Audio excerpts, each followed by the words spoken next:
So let's start with the first pick through the third pick. You pick your poison. Most of the time it's Ja'Marr Chase, Bijan Robinson, and then one of either like Jahmyr Gibbs or Saquon Barkley, CeeDee Lamb. When you're here at the top, like you get the stud, does position matter? Like, are you saying I have to get a receiver here? I have to get a running back here? Walk me through what your process is when you're looking at that early pick. Like that early pick, really, it's like, how do I want to maximize this pick? How do I want to set the tone, how I'm going to build the rest of this roster? Like Bijan Robinson, to me, I do think he's going to be up there where freak athlete numbers are going to be displayed this year. Like the same reason we love Saquon Barkley for the talent he is and the ceilings he can hit. I think this is the year with Bijan, because we got to remember the early portion of the season was kind of banged up. So now we're going to get those high spike weeks that we know and love that he can do. So like if I go at the 101, I want the best available player, obviously at the 102. If I'm not going to be able to get Chase, I'm going to be happy in those 1 or 2 spots. Either way, if it falls, if it's Chase or Bijan. So it's like 1 and 2, it's a toss up to me. Yeah, I think you're getting the best of both worlds. And I said this on a podcast and I didn't probably clarify it the right way. But Bijan to me has a much higher ceiling than Ja'Marr Chase, because I think we saw Ja'Marr Chase, what it looks like if he goes for 1,715 touchdowns, 1,815 touchdowns. We haven't seen Bijan go for like 75 catches, 1,800 yards, 20-plus touchdowns. We're talking like Christian McCaffrey in 2019 numbers where you're putting up 30 fantasy points a game. That's the kind of potential you got with Bijan. And I'm not just wearing an Atlanta Falcons hat. Like, I truly believe that. You feel me? So I believe it too. And I'm not even a Falcons fan. I'm a Niner fan. You're a Rams fan. And we're both talking like this crazy, right? Yeah. But this is the kind of upside you get early on. And the thing is, like, Jahmyr Gibbs also possesses crazy amount of upside. CeeDee Lamb possesses the same kind of upside as Ja'Marr Chase. So I think this is one of those spots where the 1 through 3 pick, you can kind of pick which kind of upside you want. You want the safe floor of the receiver. You want a little bit more upside with the running back. Because in that first round, it's not make or break, but it's like you have to pick. Do I want to start this build out with safety or with upside? Because when we get to the second round, LQ, this is where it gets a little bit harder, right? We've seen a lot of the elite receivers go by this point. Is a big cluster of Bucky Irving, Chase Brown, Josh Jacobs, Jonathan Taylor at running back. And then the receivers are like Marvin Harrison, Tyreek, Garrett Wilson, a bunch of question marks. Yeah. What do you like to do here in the second and third round? A lot of times you have consecutive picks. Yeah, like in the second and third round, like it all depends on what you do in the first round. Like, how are you setting the tone? If I go running back, that second and third round, I'm most likely looking for wide receivers. So I'm looking for guys like the Tyreek Hills that are there on that turn in the back end of that second round. There's where Garrett Wilson, if you believe that Justin Fields is taking a step forward as a passer, then you're going to kind of drink the little Kool-Aid over there with Garrett Wilson, which is fine. It's cool. Make those decisions. But like, if we go running back in the first round, I'm going to try to avoid the JSNs of the world, the Lab McConkeys of the world. Like, I'm going to avoid those question marks where I feel like there's more inflated hype behind them to hit the ceilings that they think they can hit, but then it actually needs to be done. You know, those are the picks I try to avoid in that second round. I kind of want that solid foundation of whatever decision I make in the first round for where that second round we could swap over to running backs. I'm probably not going to go after like a Bucky Irvin there. I think that is overinflated ADP right there in very dangerous waters. And what we call it, Jay? Yep. Was it the industry trap? the industry plant, the industry's trap. Like, I'm not falling for that, bro. Yeah. Like, I'm good. So therefore, I'm going to target like more solid running backs where at least Jonathan Taylor, we know he's going to have 40% of his team touches. So there's only 5 running backs to do it. Jonathan Taylor happens to be one of them. So like the Josh Jacobs of the world, he's falling in the third round. God knows why, where this guy is on the top 5 rushing offense last season. And Jonathan Taylor also part of that 40%. I mean, Josh Jacobs also part of that 40% of those 5 running backs that have 40% of their team touches. So workhorses are going to be living there. I'm not going for the hopes and dreams. So like, we playing it safe in that second and turn on that third round. You know, I think there is a play it safe factor, right? And a lot of the questions are, do you go running back heavy, right? Because there's a noticeable drop off after like RB 15 to 17. There's a really clear drop off, in my opinion, of those running backs. So I get a lot of times, you know, if I take a Bijan Robinson, I might be okay with waiting till the 4th or 5th round. But if you take a Ja'Marr Chase or you take a CeeDee Lamb up there, you better get one of those running backs and hope that it's a Jonathan Taylor or a Josh Jacobs. Because I think if I go with Bijan or if I go with Jahmyr Gibbs in the top 3, I'm cool with like taking a little bit of upside at the receiver position. You get a T. Higgins, you can get a Marvin Harrison, you can get a Garrett Wilson. And yeah, they're not like the Drake Londons of the world and the Puka Nakuas and the Nico Collins. But those guys, Tyreek Hill, Marvin, T. Higgins, they have the upside of being a wide receiver one on a weekly basis. And now you pair that with Bijan Robinson, you pair that with Jahmyr Gibbs.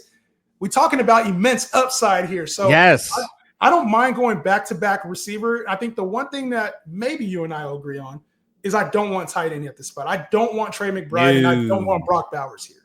No, we ain't touching those waters because I think it's dangerous waters over there when you're missing out on such good value still living in that second round. There's some guys in that second round that essentially like the Brian Thomases, the Drake Londons, the AJ Brown somehow, and Puka's slipping.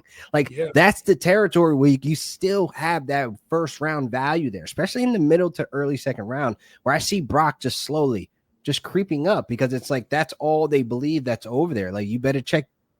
I mean, Deontay Thornton, Jack Besh, I mean, Jacoby Myers, like there's mouths to feed over there for Geno. Like Geno is not your washed up quarterback that has to lock on one target. Geno could spread the ball. He's shown this with Tyler Lockett, DK Metcalf, and JSN.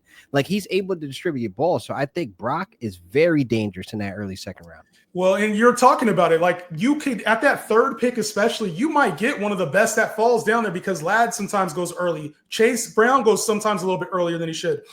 Bucky Irving, Brock. So we're talking about you may get an AJ Brown that falls to you with that third pick, and now you're set up in a really nice way. So that second, third round, anytime you draft at the top can get a little bit complicated because you don't know how the people in your league are going to draft it. They're going to take quarterbacks early, and now you're getting value. So be prepared for anything there. But when it comes to that fourth, fifth, and sixth round, right, you're starting to build the rest of your roster out. Chances are you at least have two backs or a receiver or two receivers and a back. And I noticed this is where a big drop-off in talent is. We talked about the running backs, but the receivers, also you get out of like the top 20 receivers. You're at pick 60 here, right? In 12-team leagues, you're at picks 48 and 49 here with the fourth and fifth round pick. The top 40 players are gone. There's a huge drop-off. What do you start doing here? Is this the moment where you start pivoting for quarterbacks and tight ends? Are you waiting a little bit more? Because we enter like wide receiver, high-end wide receiver twos, high-end RB2 or high-end RB3, back-end RB2s. Around this range, I still personally like taking depth here. I don't really like taking my quarterback or tight end here. How are you feeling about that? I feel the same way. I'm taking depth there to make at least like some of the risks, quote unquote, like if I'm a CMC guy or if I'm an Aston Genty guy, you know, I'm going to like make an insurance policy there. This is where the Travion Hendersons are living. This is where the RJ Harveys are living. High upside guys with opportunity in year one. That's where I'm really looking at, or I'm looking at the older guys. I mean, Aaron Jones is still down there. You still have Jordan Mason that I really love that's going to be in those rounds. You have guys like even Tony Pollard right now, where you have Tajay Spears dealing with an ankle injury right now. This is that round, the 5 and 6, where I can be like, all right, cool. I can make that secure pick at running back. Now, if I'm going to look at wide receiver, then it's like guys that you want to take that upside. Like I do think like George Pickens may come up a little bit, but George Pickens is still a 5th round pick. Like as we get closer to the season, we're going to keep seeing these highlights. So guys like Pickens, he might not be available there in that 5th round. But then you look at Calvin Ridley. Calvin Ridley is still there, and I can get him as my wide receiver 3 based on how I build my draft in early rounds.